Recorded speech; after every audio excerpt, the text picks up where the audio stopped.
What if the deepest healing hides in ceremonies under the stars, ancient plants that rewrite your soul, and energy shifts you can't explain? Shrouded in taboo, Sarah May uncovers it all, from escape in a poisonous marriage of harm and betrayal to nomadic freedom. Curious yet on how she found the love that doesn't require self-abandonment? Her secrets drop right now on From Wounds to Wisdom. Let's dive in.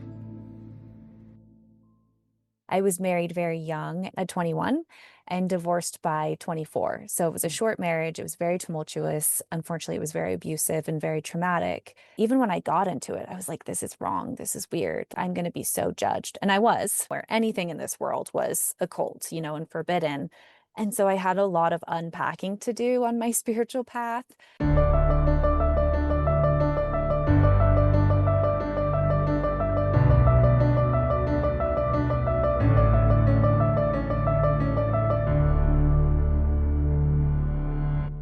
This is From Wounds to Wisdom with Barbie Moreno. Real talk, deep healing, and stories that turn pain into power. Let's dive in. Hi, Sarah. Thank you for coming on From Wounds to Wisdom. We're so grateful to have you here. Thank you so much for having me, Barbie. It's a pleasure to be here. You are in the world that I absolutely love so much. So this is the world that I hid from the world simply because it wasn't really accepted by society for such a long time. But we're now coming into a place where people need help. Traditional help is not working for them, and they need to really get in touch with who they are. And so before we reveal all of the beautiful things that you do, you came to this space because of some stuff that has happened in your life. And can you just give us an idea of your background? Yeah, absolutely. And I so agree with you. It's so exciting to see what's coming into the world and into our collective consciousness when it comes to healing. And so a little bit about me. I am an author, a teacher, and a healer. My book is called She Journeys. It's coming out September 9th, anywhere books are sold. So I'm very excited about that. And the book is about my healing journey. So I was married very young and at 21 and divorced by 24. So it was a short marriage. It was very tumultuous. Unfortunately, it was very abusive and very traumatic. But that experience initiated me onto the healing path. And so when my world fell apart, it was the opportunity to rebuild from the ashes, from the ground up.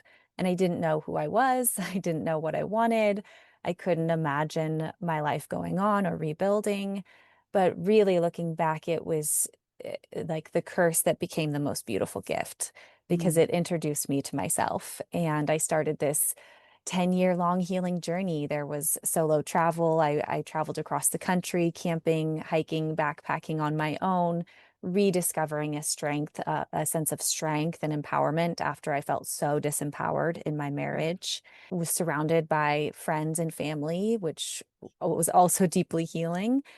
And then eventually started therapy and dabbled with some traditional healing modalities and then got into some of the alternatives. So I discovered yoga, that was deeply healing, meditation, spirituality. And then from there, it progressed to breath work and transformational breath work. And I used EMDR. And I found a shaman who had plant medicine ceremonies. And that became one of the most deeply healing experiences that I had ever encountered. And I like to say, like, it brought me home to myself in a whole new way and helped me remember things that I think once I knew, but it was just like coming home is the best way to describe it. And so it's been a long, winding, crazy road that I never would have expected to take. But it's been so beautiful, and I'm so, so grateful for all of it. Yeah, I want to talk about a little bit about your previous marriage, but I want to comment on the plant medicine because my experience with like ayahuasca, I've only done it once, I told you that, was the most loving experience. And I talked to so many people about it. There's a lot of people afraid of it because they're like, I don't know what demons I'm going to have to deal with. And, obviously that does happen, but then you heal from it in such a short period of time instead of going through this like therapy and talking about everything that happened and blah, blah, blah. And I remember like I dealt with some stuff that I was from my mom when I was younger. But the biggest thing that I dealt with was I kept writing in my journal during it, like, you are worthy, you are worthy, you are worthy. And it was dealing with that part of myself that never felt like it was enough Mm-hmm. and never felt like it was worthy of love, enjoying my life, of coming home to myself, which is like kind of what it was. And I would imagine I actually want to do another ceremony sooner than later. And the one thing I love about these plant medicine ceremonies is I don't know how you do it, but oftentimes it's over a few days, right? So there's time for integration and things like that. What is the style that you do? Yeah, well, thank you for sharing about your experience. That's so beautiful. And it reminds me of something the shaman that I work with said the first time I worked with ayahuasca, which was that the medicine will show you love or Mhm. what gets in the way of love. Yes. And so it's all about helping us see more clearly and come back to that truth. And so that's so beautiful that that was your experience and has been mine as well. Yeah. And so I've done a couple of different types of plant medicine ceremonies. And it depends on the type of ceremony or the type of medicine that we're working with. It's either an overnight, like we do ayahuasca throughout the night, Right. and then we have integration as a group the next morning. So that's usually a 2-day experience. And then, like a mushroom ceremony is usually just a day-long experience. Yeah. I recently did an MDMA ceremony, which was incredible, and that was a 2-day experience. But what's beautiful is the person that I work with, they're very intentional about you prepare for a week beforehand. Yeah. You integration is the biggest piece of this, right? It's not about this peak experience. It's what we do Mhm. with it afterwards. Like Mhm. integration is everything. And so really intentional about after ceremony, your experience and having some alone time or time in nature Yeah. and then follow-up sessions, of course, to continue processing what came up for you. So I've been doing medicine work since 2019, probably sat over a dozen ceremonies at this point, and every ceremony is different, right? Mhm. Like even if we bring an intention Right. in the first 5 minutes, it could be like, oh, that's not why I'm here. Like the Oh, medicine yeah, will you be don't get like, to choose. no, Yeah, yeah, no, yeah. No, no, you yeah. definitely don't get to choose. Yeah, and the medicine, it's so interesting because each plant or each medicine has its own spirit. And Yeah. that's not something I ever expected, Mhm. was that they work with you in different ways and they're so intelligent. They know what you need, right? Right. They know why you're really there, even if Yeah. we don't Yeah. consciously. And so yeah, I love that you've had your own experience and feel called to go back because for me, I'm just such a big believer in the power of deep healing that they can Yes. provide in a really accelerated timeline. And I also believe that there's something so powerful about the somatic work we do in Yes. ceremony because talk therapy is great. I've been in therapy for most of my life, Yeah. but it's talk therapy. Like we're not getting to an energetic level in our bodies, which, Right. as we now know, trauma gets stored in our bodies, in our Mhm. cells. So plant medicine has a way of unlocking unconscious memories, you know, something we've buried or something that's been buried in our bodies and helping us to release that. And I think Yeah. for me, that's what's been so powerful was because I didn't know how to work with my body. I didn't know what was in my body. I didn't Right. even remember some of the trauma that came up in ceremonies. Yeah. And so having that be the facilitator to help me move that energy and things that were stuck and stored was like the most powerful combination. I think we need both. I think we need the talk and the I agree. processing and the Yeah. somatic work. And that's kind of how it is in life, right? Like, so I'm a big believer in if you break your leg or you're in a car accident, you go to the emergency room. You don't go to a holistic healer in the moment, Right, right? There's an emergency trauma type thing. And then as time goes on and you want to heal from that, then you would go to somebody who's more like us, like the energy healing and all of those right, different things. But mhm, initially, you need that help. You don't replace it with something else. right, right. So there's a couple of things for those that don't understand when we're talking about like they give you your journey, they give you what you need. There's different energies in each of the plants, right? Like for me, my shaman was saying like ayahuasca was like a grandmother energy, right? And then I'm actually I've never had great experience with psilocybin. I see clowns; they drive me insane. Every single time, I can't deal with the clowns. I'm like, I can't get away from the stupid clowns. Like once I get past the stupid clowns, then it's fine. But like I just that's not my deal. Hmm. But EMDR, somatic work, breath work, meditation, These are things that are becoming more and more popular, I believe, because people find that they're actually working. And I think that few people are finally coming to the understanding that we are energy, Mhm. that we're not just physical beings, that we're spiritual, that we're energy, that we're all of these beautiful things. And our personality and the way that we show up in this world oftentimes comes from what society teaches us that we should be Mm. instead of aligning with who we are. I love EMDR for trauma. Right. I've done MDMA once. And the one thing that I can say, so MDMA is so loving, right? Like you just love everybody. You're like, yay, it's so loving. Um, but after all of these things, what I experienced is that you went through these experiences. So you're now like open to like love and like all of these things. And then you go back into the real world.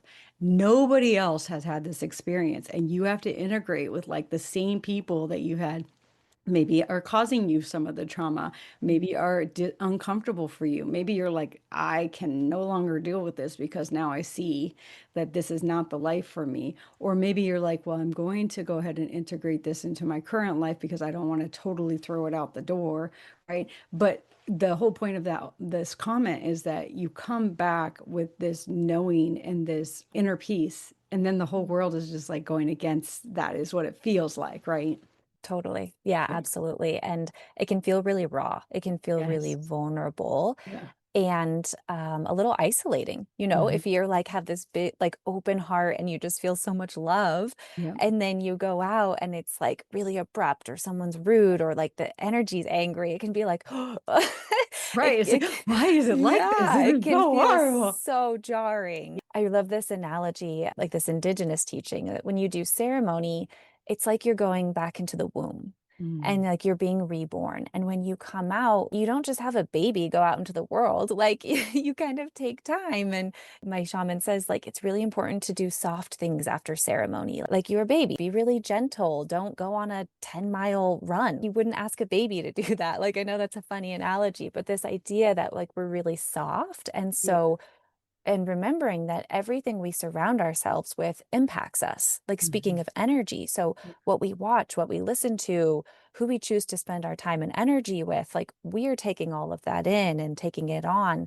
And so it's actually a really great opportunity for us to see what's not in alignment. And maybe it can show us relationships that no longer are in alignment with who we are or that don't feel good to us or that we know it's time to set a boundary. There's some incredible stories of people who go sit ceremony and come back and quit their job because they see like this isn't for me. Like I can't walk this I path did that. anymore. Yeah. Yeah, right. And that's what's so beautiful is it can be life changing if we Mhm. have the courage to change our lives, right? Mhm. It's always Mhm. up to us, but absolutely we can be like so soft and raw. That's why I love this integration piece and being so intentional about integration. It's After my last ceremony, I just needed alone time and I booked a hotel and I was just alone and I went swimming and I went in the ocean. And that felt like the best thing I could have done because it just helped me like get, kind of come back to my body a little bit and be yeah. in my own space before I went out and engaged with anyone. But yeah, it can be a really sharp contrast. Absolutely. I remember after, so the ceremony that I did was like a 3-day thing. The last day is the group integration and all of these different things. I was in such a place of love. I changed my flight so I could come home earlier. I was supposed to stay one more day at like a hotel, but I wanted to come home and be with my husband and my children and all of these things. And I really wish I would have integrated more because then you come home to the busy. And I think that a lot of women who have Mm. families have a difficult time taking the time for themselves. Yeah, I don't have children, but that makes so much sense to me. I think what's so beautiful about this is it's like the work that we do is Mhm. also on behalf of, right? Right. So it's actually so important to take that time because then we come home a better version of ourselves, a more Right. loving, a more centered, a more like present version of ourselves, really unpacking that guilt and that expectation of like, why does a mother need to be on 24/7? When Mhm. really, like, maybe the most important thing you can do is to go take that time and come back so grounded and so present and so loving. Yeah. And I always have that experience when I come back from ceremony where my husband is like, you look different when you come Mhm. back. we're doing it for ourselves, but it also benefits everyone around us, Absolutely. you Yeah, know? absolutely. The funny thing is, like, I have a completely capable husband. Like, it's not like he doesn't do this Right. every single day, but there's this feeling of like abandonment that came Mhm. with like being a mom and like, again, leaving for, it was supposed to be 4 days, but leaving for 3 days and stuff like that. I want to go into energy work because this is one thing I do and you do it as well. But talk to me about energy work and how you incorporate that in your integration and in the work that you do. Yeah, I love this question. I love talking about this stuff. We could do it all day, Barbie. But yeah, and so I discovered energy work through that shaman that I work with. She Mhm. also does Reiki. I wasn't like ever that curious about it until I started working with her and felt the benefits myself when it Mhm. was like, oh, something's happening here. I would feel different things triggering in my body, different things being released. And I didn't used to like really be aware of my body. Like I think Right. trauma can do that where we're just dissociated. Disconnected. Yeah, Yeah, yeah. totally. And I remember thinking like this is weird. I've never had this experience before where she'd be moving her hands to different places and it would get really hot or Mhm. it would get really cold or I would start shaking or I would get like a mental picture of something. Every time I left her office, I was like so soft, so Mhm. relaxed. I felt so much better. Yeah. And that was kind of my first introduction to like, oh, and something's shifting and changing energetically in me. Yeah. And so I decided to do a Reiki training with her. It was so cool because there were just so many confirmations of like, this is what you're meant to be doing. Mhm. Where we were at this beautiful property in the woods and we go and it's the first day and we have some alone time. And then she like, tells us the history of Reiki and it's kind of like a workshop. You're learning a lot about Reiki and energy healing and what Right. it is. But I'm out and I'm kind of just saying some prayers and the word came to me like, I need more discernment in my life. With the Reiki training, you get what's called an attunement. It basically opens up your chakras so that you can channel Reiki energy more clearly. Yep. So it allows you to send the energy. And so she was giving me my first Reiki attunement. And then afterwards, she's like, Sarah, the word that came through for you was discernment. Oh, wow. Yeah. And I was like, oh my God, like that's so What a cool. confirmation, right? Right, Yeah. totally. And during that attunement, it was like my whole system opened up. And I know Mhm. that sounds so weird, but I felt so open on a level and that I hadn't experienced before. I connected with this like energy, and it's just Mhm. energy, right? It's just Right. healing energy. It's something we channel. It's not something we create. I We're agree. just like a vessel. We're just Yep. channeling That's what I this, say. Yeah. yeah, this energy. And so but the first part of this was learning just to work with it for myself, Right. giving myself Reiki before I ever gave anyone else Reiki, which is great because you really develop a personal relationship with it. You Mhm. notice what does it feel like? What are the sensations that come through? Kind of a long journey of just getting to know it because when you don't grow up with any kind of awareness around energy or like what is Right. that? Like for me, this was totally woo-woo. I was raised very conservative Christian. Right. And this was not part of like the conversation at all. And so I had a lot of blocks around like, is this real? Am I making this up? Am I Or is this actually? bad? Right. A Yeah, lot of people yeah. are like, this comes from the devil. Right, right. Yeah. That totally. Like that's the background I came from, where anything in this world was occult, and forbidden. And so I had a lot of unpacking to do on my spiritual path. I'm really grateful though for that practice of getting to know it for myself Right. before I ever started doing sessions for others, because you do develop a personal relationship with Right. it. It has its own spirit, its own energy. So Yep. it's just like learning to work with a different tool or a different teacher. What I love about it is it's like really subtle, but it is really powerful.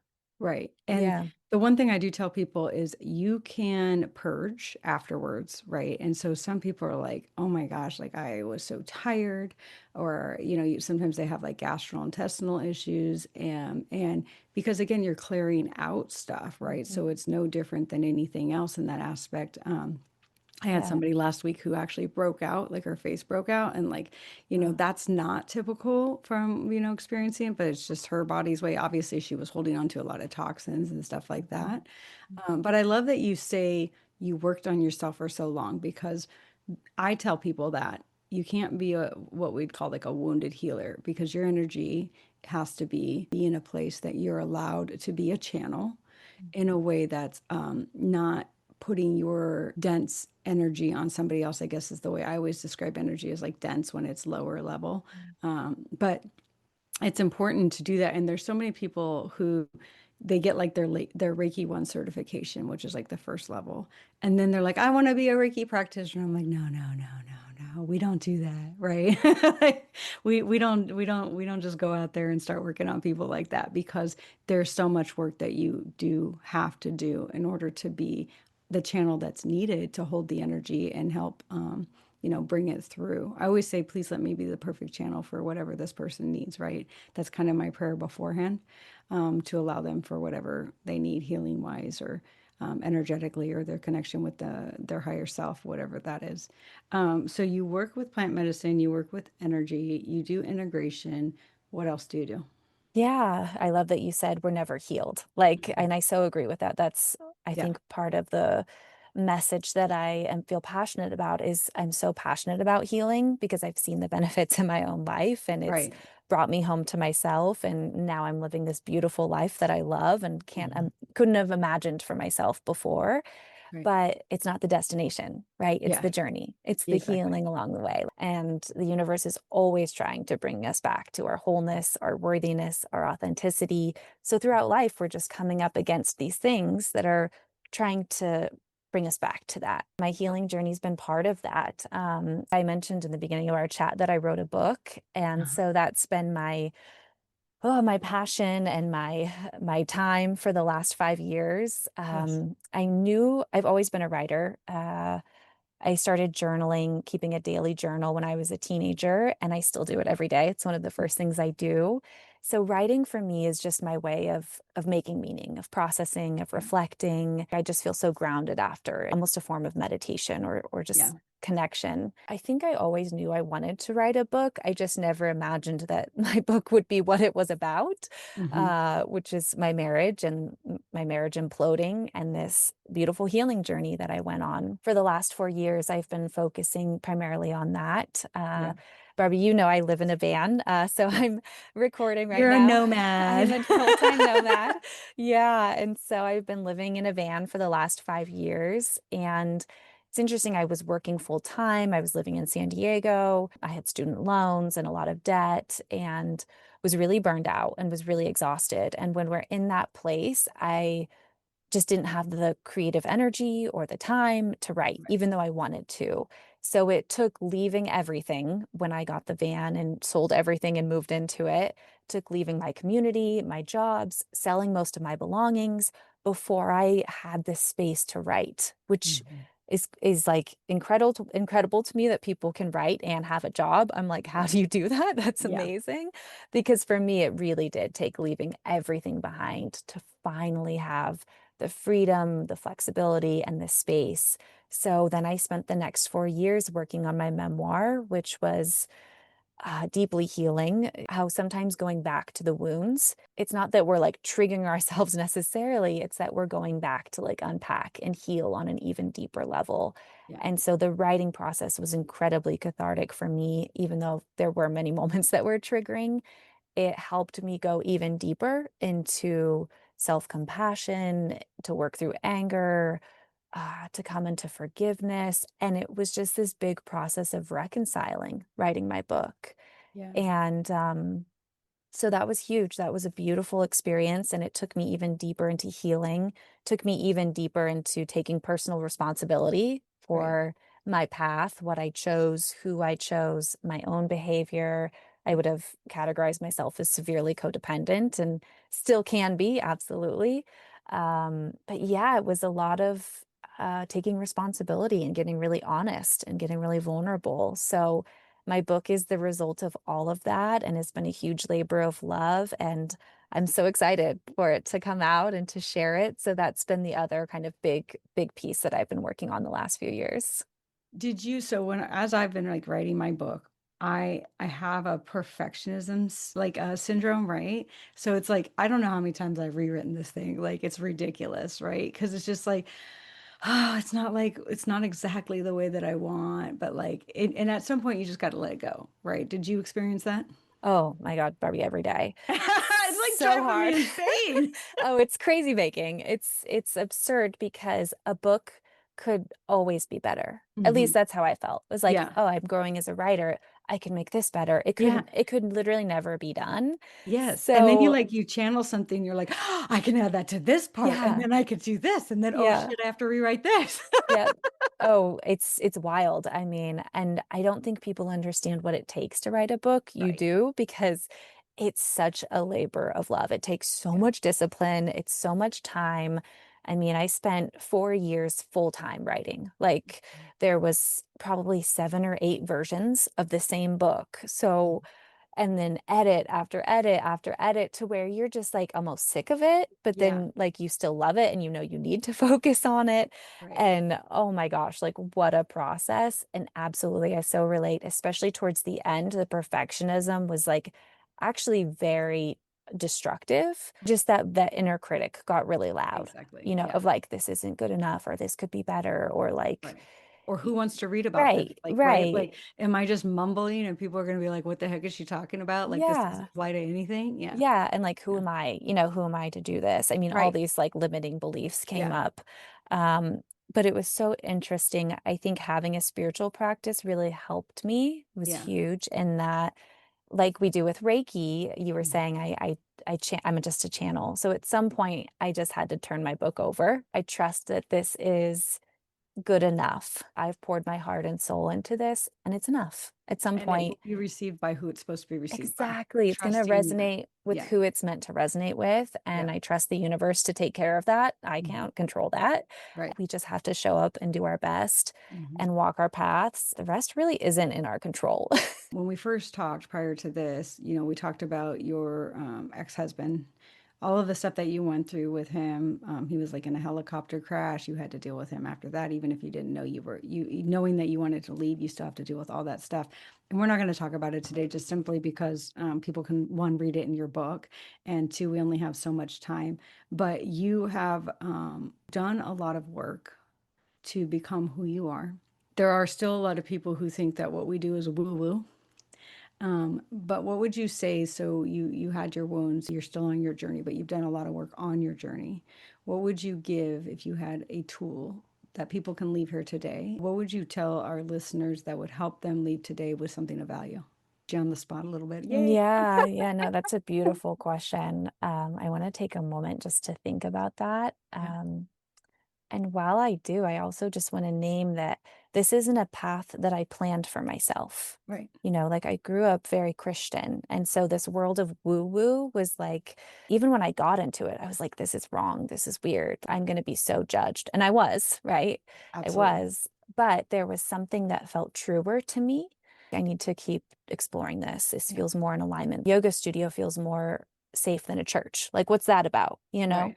And so asking why is a really important question. Why do I believe the things that I believe? What does God feel like to me? Do I believe in judgment? Do I believe in hell? Like Right. asking those questions was like so, so felt so forbidden. But Yeah. I think, And undoctrinating, right? Like, because that's yes, exactly what it is. It's like you don't have your own belief system. You are taught these are the rules. This yep, is the story. You believe it.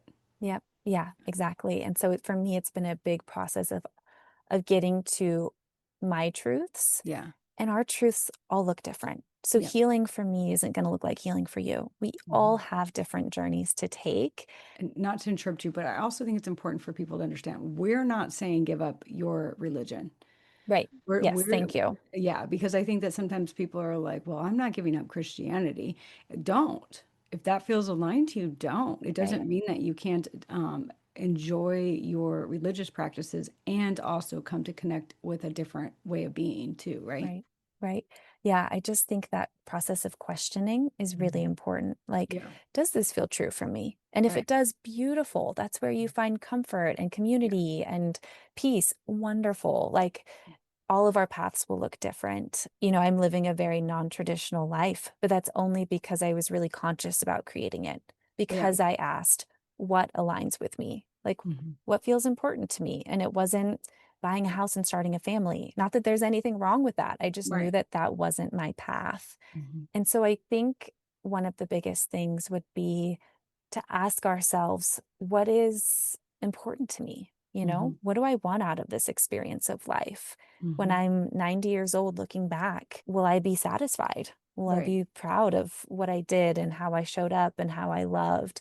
So, really having that perspective of not just at the end of the day, but at the end of our lives, Mm-hmm. you know, did we live a life that felt true and meaningful for us? Not for Right. anyone else, but for your own soul. Like, can you make peace with yourself and the decisions you made and the life you led for you? Right. Period. And one thing I've learned is that that's like a something that you do daily. I say, like, does this align with me? Because you can look way out there, like, let me live a life that aligns with me, but you can't make changes that far in the future.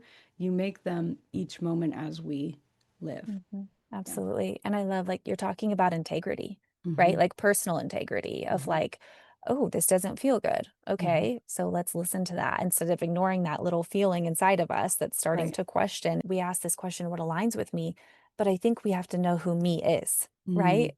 You know, that's a big piece of That's a discovering big question. such a big question, and Yeah. I'm still answering that question, right? Like it's a continual learning of who Sarah is and who I Yeah. came here to be as healers and in the work we do.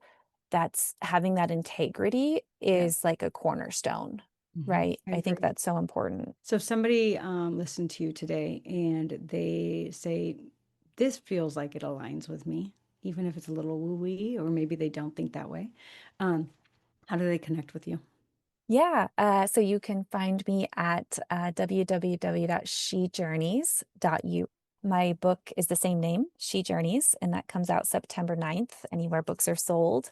I'm on Instagram. My handle is she double underscore journeys. Mhm. And yeah, I love to talk about all things woo woo, just, I mean, anything in general, healing, healing path, overcoming hardship, divorce. I'm so excited to share my book with the world and connect with like-minded people like you, Barbie. This was such a pleasure and a treat. And I just want to thank the listeners as well for being here.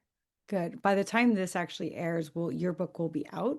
So we'll make sure that everybody has access to, finding it. Last thing I want to say is I don't know if you have encountered this too, but when I first started my journey and people would call this work woo woo, it used to offend me.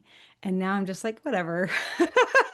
Like, call it what you want, right? Like, it is what it is. Like, it's weird how, like, once you're confident in who you are, you don't get offended by everybody else's beliefs. Right, right. Yeah, and isn't that beautiful? Like Yeah. when like you're so at peace with what feels right for you, it doesn't matter what so and so Your life. says or thinks. Yeah, it's your life. And did you live your life according to what felt good and true for you? And there's no one right path, right? Like I'm really clear that we're all meant to walk different paths. This will resonate with some people and it won't resonate with others. And that's okay. My book Yeah, will speak to certain people and it won't. And that's okay. I think the more we make peace with ourselves, the more we can make peace with the judgments and expectations from others, I which love feels that. so good. Yeah. Yeah. Well, thank you, Sarah, for sharing your gifts, for being a place that is a container Mm. for others. And we just hope that you touched at least one person. I know you will. And that they can then connect with you and change their life in a way that feels more authentic to who they are. Thank you so much, Barbie. This was so much fun and such a pleasure and an honor to be here. So thank you. Thanks. If this story spoke to you, let's keep the healing going. Visit barbiemoreno.com for my online course, Awakening Your Worth and Healing Energy sessions, one-on-one coaching, and your free healing guide. Your next step is waiting.